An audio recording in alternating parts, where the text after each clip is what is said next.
Hoje, no início de São Tapera, vamos ver estar aqui no São Bento.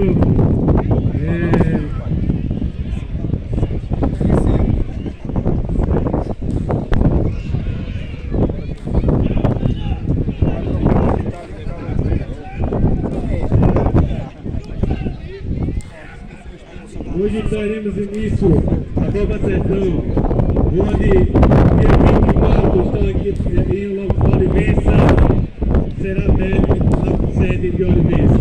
A partir de agora vamos iniciar o hino nacional. Segue igual, um dedo.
Prefeitura de Olivença, João Pereira, as câmaras de vereadores, o presidente Marquinhos X, senador de Carlos em Pirães e Aguinaldo de Olivença.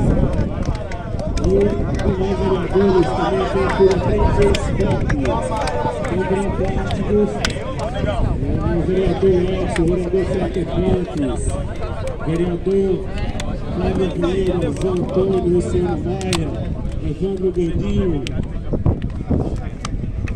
Esses são os vereadores da Comissão da Tapera que apoia. Vereador Peretti também, que apoia a Copa Sertão em São Tapera. E além de todas as equipes, agradecer da comissão de João Batista, Denis e o Geneilton Copa de Piranhas. Hoje, Guarani e Copa. Primeiro jogo em Flamengo e Paraguai 1-1. Flamengo e Paraguai 1-1.